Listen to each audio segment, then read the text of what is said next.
Baik, Assalamualaikum warahmatullahi wabarakatuh. Perkenalkan nama saya Arka Siwadiarsa. Di sini saya akan memandu jalannya presentasi dari kelompok satu dengan judulnya yaitu limbah tulang ikan.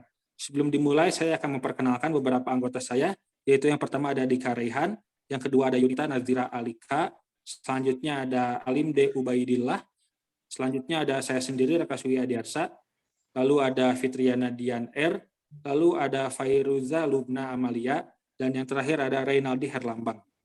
Next.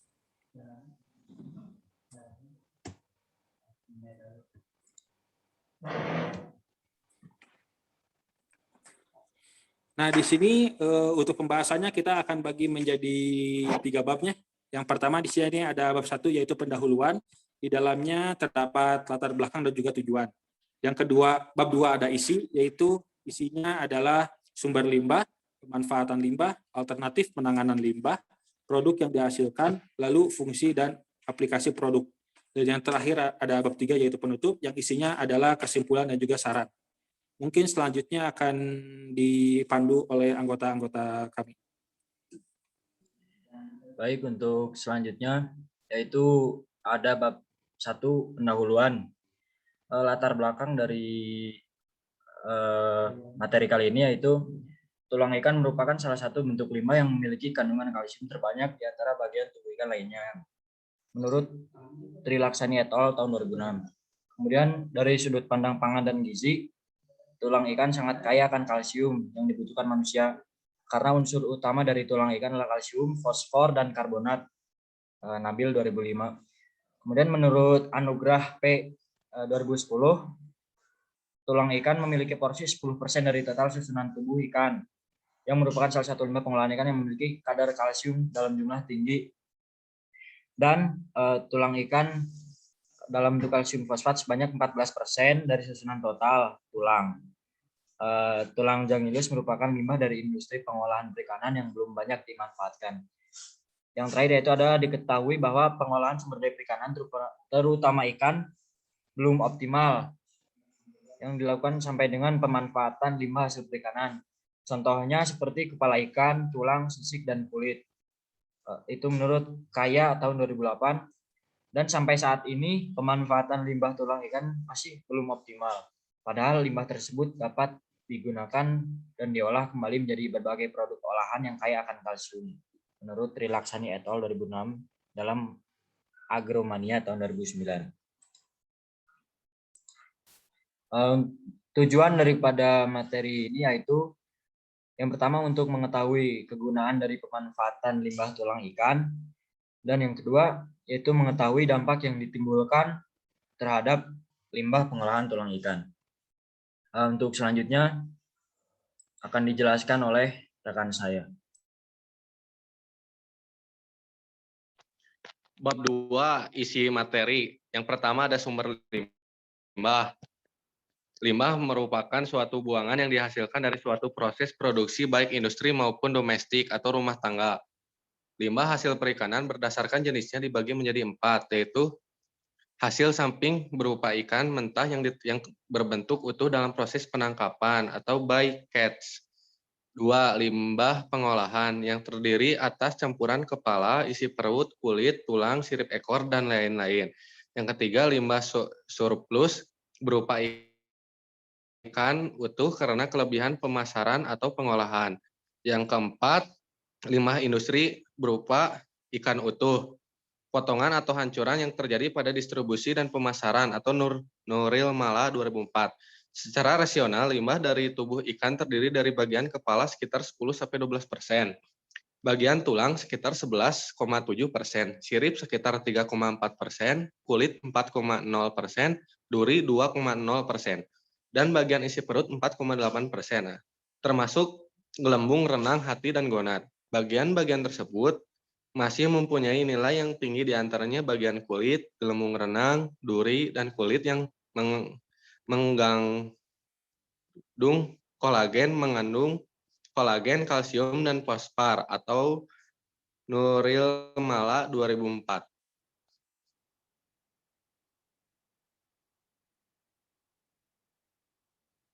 Selanjutnya, limbah hasil industri perikanan dapat dimanfaatkan sebagai satu bahan di dalam proses pengolahan produk pangan. Salah satu limbah hasil perikanan yang berpotensi dikembangkan adalah limbah tulang ikan. Limbah tulang ikan banyak ditemukan di industri pengolahan ikan, seperti pengolahan tepung ikan, gelatin, otak-otak, bakso, dan kerupuk ikan. Komponen utama tulang ikan terdiri dari 70% fase anorganik dan 30% organik. Pada tulang adalah senyawa kalsium fosfat yang berhubungan erat dengan kristal stabil kalsium fosfat yang biasanya disebut dengan hidroksiapatit atau HAP. Secara fisik, HAP ini merupakan biokeramik dengan struktur permukaannya yang memiliki pori-pori. Selanjutnya akan dijelaskan oleh teman.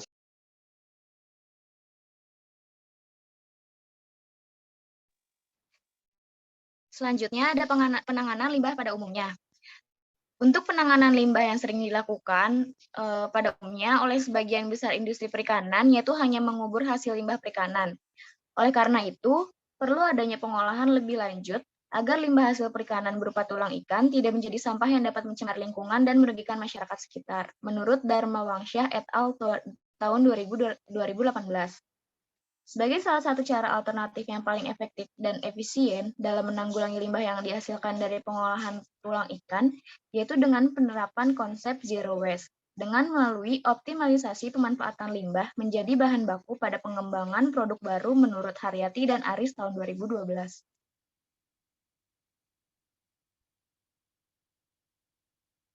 Menurut Sulaiman 2008 menyatakan bahwa meniadakan limbah secara absolut atau 100% itu adalah sangat sulit dan membutuhkan biaya yang cukup besar.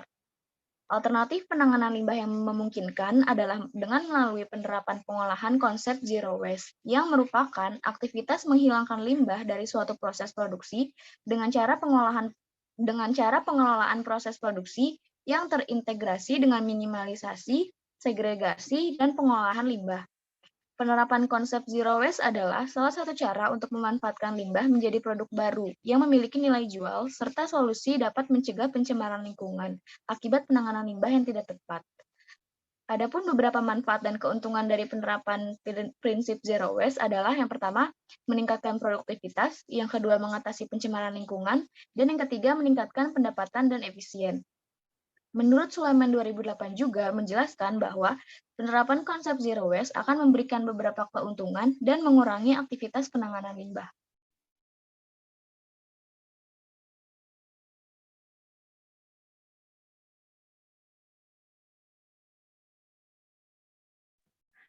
Selanjutnya ada alternatif penanganan limbah.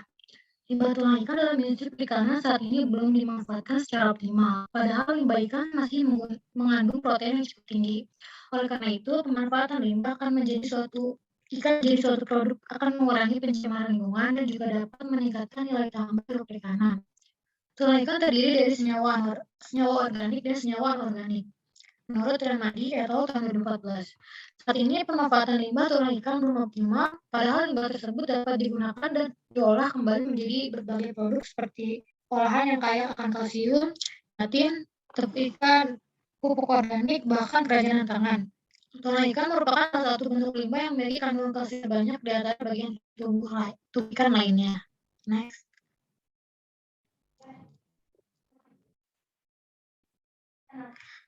Tulang ikan yang dijadikan tepung memiliki kandungan mineral yang tinggi, terutama kalsium, sehingga dapat diterapkan ke dalam salah satu bentuk produk pangan yang dapat diterima oleh konsumen.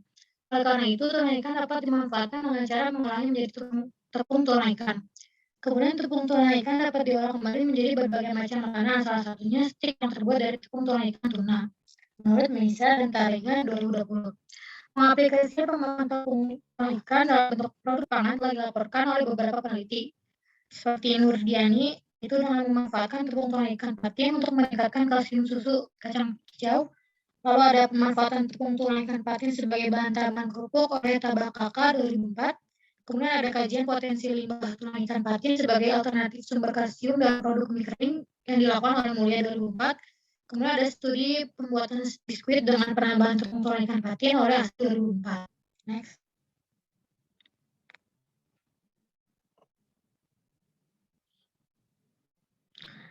Kemudian ada sumber kalsium tepung tuna ikan. Berdasarkan Trisakmi et al. 2006 bahwa tuna ikan merupakan salah satu bentuk limbah yang memiliki kandungan kalsium terbanyak di antara turbin yang lainnya.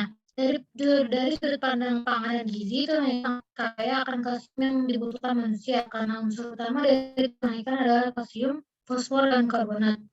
Tingginya kandungan kalsium dari tuna ikan menunjukkan bahwa ikan dapat berpotensi sebagai alternatif untuk mencegah penyakit akibat kekurangan kalsium seperti osteoporosis. Selanjutnya ada pakan ikan. Pakan ikan atau pelet merupakan bentuk makanan buatan yang terbuat dari berbagai macam bahan yang dicampurkan dan dijadikan adonan, lalu dicetak berbentuk batang atau bulat kecil-kecil. Bahan baku pembuatan pelet ikan harus memiliki gizi yang baik, terutama pada sumber protein. Protein yang berasal dari hewan berupa tepung ikan, tepung tulang, darah, dan lainnya. Next. Lalu ada gelatin tulang ikan. Pengolahan tulang ikan menjadi gelatin adalah salah satu alternatif pemanfaatan limbah buangan industri perikanan. Usaha pemanfaatan tulang ikan untuk diekstrak menjadi gelatin merupakan suatu upaya dalam mengurangi jumlah limbah yang dihasilkan. Terbentuknya gelatin disebabkan karena tulang ikan mengandung kolagen yang diproduksi melalui proses hidrolisis kolagen yang berasal dari jaringan ikat hewan. Penggunaan gelatin telah lama digunakan dalam industri pangan, seperti farmasi, kosmetik, dan fotografi. Next.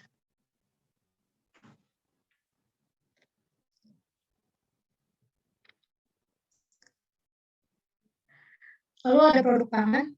Prospek pemanfaatan dalam bentuk kerupuk dari tulang ikan dapat memberikan solusi sebagai alternatif penanganan limbah. Mengingat pembuatan kerupuk relatif mudah dan murah.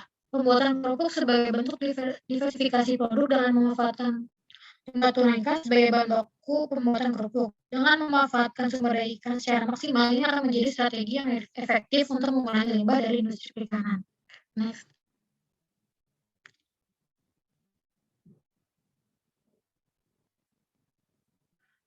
Lalu ada pupuk organik. Penggunaan kapur anorganik secara terus-menerus dapat menyebabkan kerusakan kesuburan tanah. Sehingga perlu adanya inovasi pengganti kapur anorganik ini agar aman dan tidak menyebabkan penurunan kemampuan tanah sebagai media tanam. Dengan memanfaatkan tulang ikan sebagai pupuk organik, maka media tanam akan memiliki peningkatan karena adanya kalsium dan fosfor yang terkandung dalam limbah tulang ikan. Next.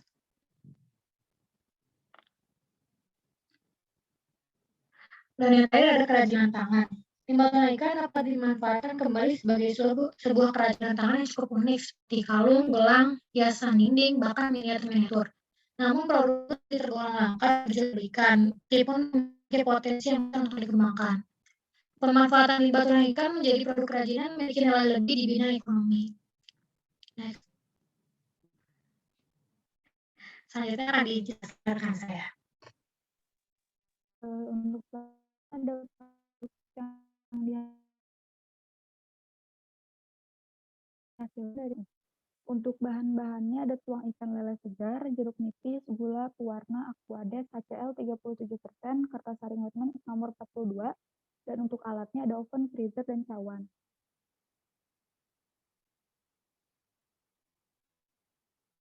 Next.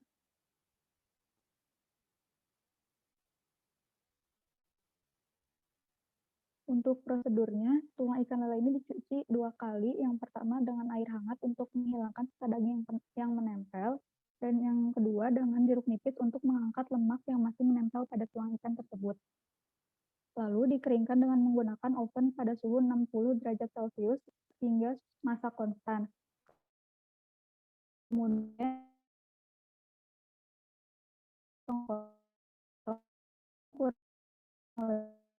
1 cm.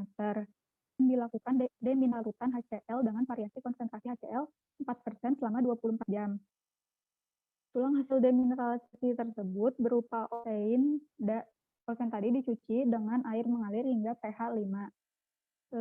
Yang kelima, dilakukan proses ekstraksi menggunakan aquades pada suhu 70 derajat Celcius dengan rasio massa oseinnya volume aquades dengan rasio massa osen berbanding volume aquades 1:2 dan variasi waktu ekstraksi 5 jam. Hasil ekstraksi disaring menggunakan kertas saring dan dimasukkan ke dalam cup yang berlapis plastik. Hasil penyaringan dikeringkan dengan oven pada suhu 60 derajat Celcius hingga berat konstan. Kemudian dihaluskan hingga menjadi serbuk gelatin. Untuk contoh pengaplikasiannya dalam pembuatan sirup dengan 300 ml air dipanaskan hingga mendidih, lalu ditambahkan 100 gram per liter gula dan diaduk pada suhu 85 derajat Celcius selama 20 menit. Selanjutnya ditambahkan 0,07 gram per liter warna essence. Dilakukan penambahan bubuk gelatin dalam 10 ml sirup. Next.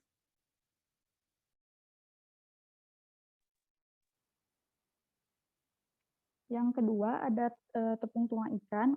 Untuk pertama ada penyediaan bahan bakunya. Bahan utama yang digunakannya ada limbah tulang ikan dan bahan tambahannya ada jeruk nipis. Pada tahap penyediaan bahan baku ini, proses yang dilakukan adalah penyediaan bahan baku sampai proses bersihan tulang ikan dari kotoran darah yang masih menempel.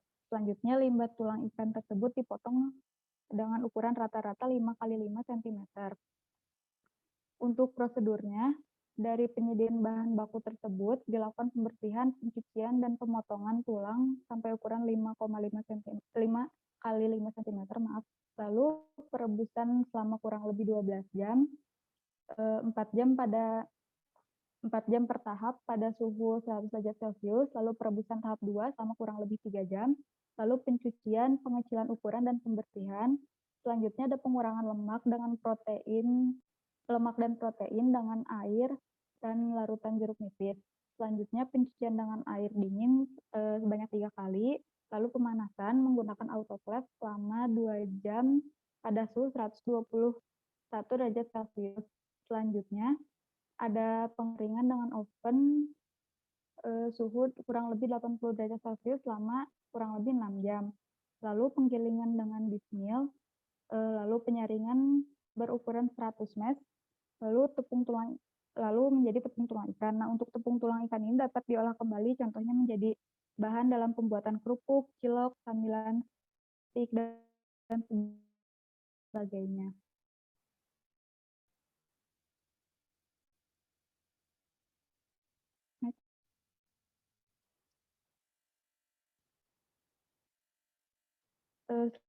Ada abon tulang ikan, alatnya ada panci presto, mesin penggiling, penggorengan, dan spinner. Untuk bahan bakunya ada bisa menggunakan tulang ikan gabus, tulang ikan tenggiri, tulang ikan parang-parang. Lalu ada santan kelapa, gula dan garam, bawang merah dan bawang putih, lengkuas, ketumbar, daun salam, daun sirih, air, dan minyak goreng. Next. Untuk prosedur pembuatannya, yang pertama tulang ikan dicuci dengan air hingga bersih, lalu tulang ikan yang telah dicuci itu dimasukkan ke dalam panci presto dengan perbandingan tulang ikan dan air 1:3, lalu masukkan daun salam sebanyak 10 lembar, daun jeruk 8 lembar, daun sirih 6 batang yang dimemarkan. Lalu tulang ikan dipresto selama 1 jam, kemudian ditiriskan, selanjutnya dilakukan proses penghalusan menggunakan mesin penggiling. Lalu bawang putih, bawang merah, lengkuas, ketumbar dibersihkan kemudian dihaluskan dengan garam, gula, dan air asam jawa.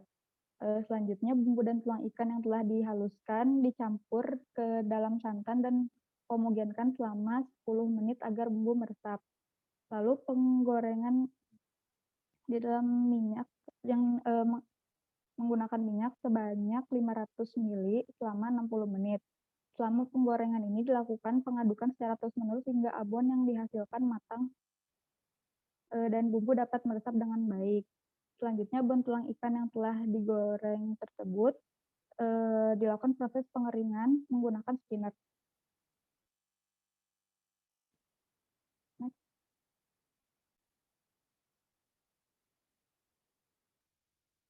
Yang terakhir ada kerajinan dari tulang ikan. Untuk alat yang bisa digunakannya ada gergaji besi, lem tembak, dan gerindra juga amplas. Untuk bahan-bahannya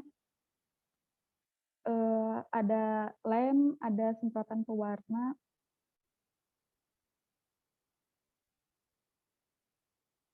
selanjutnya.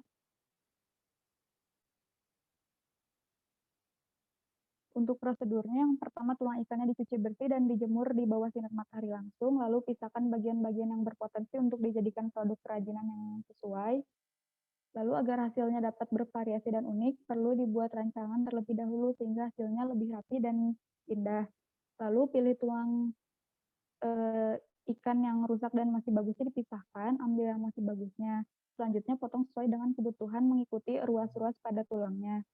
Selanjutnya susun sesuai dengan rancangan, kemudian tulang ikan dapat pula diberi warna dengan menggunakan pewarna semprot. Proses pembuatan kerajinan tulang ikan dapat berupa kerajinan aksesoris, hiasan dinding atau ruangan, bunga, miniatur kendaraan, dan miniatur toko. Ini ada contoh-contoh dari kerajinan tulang ikan, bisa miniatur, aksesoris, dan lain-lain. Selanjutnya akan dijelaskan oleh rekan saya. Kemudian saya akan menjelaskan tentang fungsi dan aplikasi produk yang dihasilkan dari limbah tulang ikan ini. Secara umum, fungsi dari limbah tulang ikan ini dapat menjadi sumber gizi, baik untuk manusia, hewan, ataupun tumbuhan, dan memiliki nilai ekonomi yang dapat berguna bagi para pengelolanya. Kemudian produk pertama yang dihasilkan dari limbah tulang ikan ini adalah gelatin. Limbah tulang ikan ini dapat dijadikan gelatin karena memiliki kandungan kolagen yang tinggi.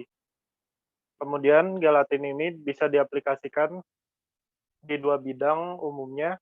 Yang pertama ada bidang industri farmasi dan yang kedua industri makanan. Di industri farmasi biasa dijadikan kapsul, tablet, granulasi, dan sebagainya. Dan di industri makanan biasanya dijadikan marshmallow, agar-agar, pengawet makanan, jelly, es krim, dan permen.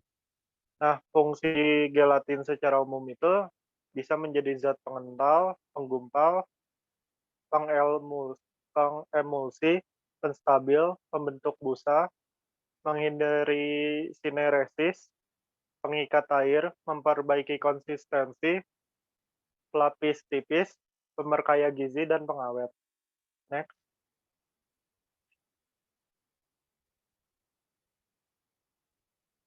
Produk yang kedua ini, limbah tulang ikan bisa dijadikan pupuk. Lebih tepatnya, limbah tulang ikan ini memiliki kandungan fosfor yang tinggi, sehingga kandungan fosfor itu bisa digunakan untuk dicampur dengan pupuk cair. Yang kemudian kandungan fosfor ini bisa berfungsi sebagai mempercepat pembentukan bunga dan merangsang pertumbuhan tanaman. Next. Dan yang terakhir, limbah tulang ikan ini bisa diolah menjadi tepung tulang ikan. Tepung tulang ikan ini masih memiliki kandungan gizi yang cukup tinggi. Menurut Fitriani tahun 2014, kandungan protein tepung tulang ikan yang diolah memiliki kandungan protein 34,2% dan lemak 5,6% dan kalsium 11,9%. Lalu menurut International Seafood of Alaska tahun 2002, yang merupakan perusahaan pengelolaan dan penghasil tepung tulang ikan berstandar internasional, protein yang dihasilkan dari tepung tulang ikan ini bisa hingga 29,88%, lemak 11,63%, dan kandungan airnya sekitar 10%. Nah, tepung tulang ikan ini bisa diaplikasikan menjadi beberapa produk. Seperti yang pertama, steak. Steak ini merupakan camilan, kemudian pelet ikan, dan yang terakhir bisa menjadi kerupuk yang tinggi kalsium. Nah, fungsi tepung tulang ikan ini bisa dijadikan sumber gizi dan bahan baku untuk pembuatan produk-produk turunannya seperti steak, pelet, dan kerupuk tadi. Berikutnya akan dijelaskan oleh saya.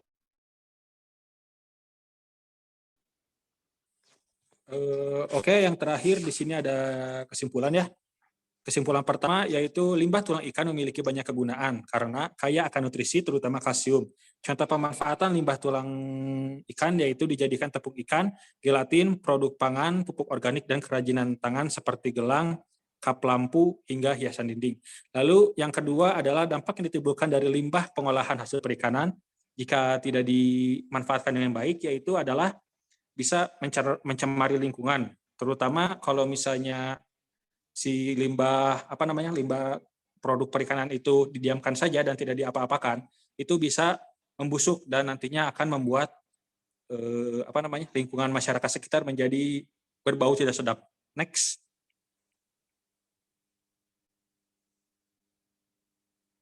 Lalu di sini saran dari kelompok kami, terutama untuk pengusaha industri pengolahan perikanan adalah memanfaatkan semua limbah-limbah perikanan agar tidak ada penumpukan limbah di perusahaan tersebut ataupun mungkin di tempat pembuangan limbah nanti. Karena jika memang sebuah perusahaan bisa memanfaatkan semua bagian-bagian ikan dari mulai daging sampai dengan limbah-limbahnya seperti tulang atau mungkin isian perut atau mungkin kayak sirip, itu akan menambah keuntungan mereka sendiri juga. Karena anggap saja kita benar mengeluarkan modal dan benar-benar tidak ada sisa gitu, seperti tulang kayak gitu. Jadi kalau dari saran dari kelompok kami adalah dengan memanfaatkan limbah itu secara efektif dan juga efisien. Next.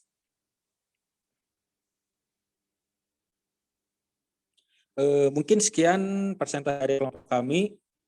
Kurang lebihnya mohon maaf. Terima kasih semuanya yang sudah mendengarkan. Wassalamualaikum warahmatullahi wabarakatuh.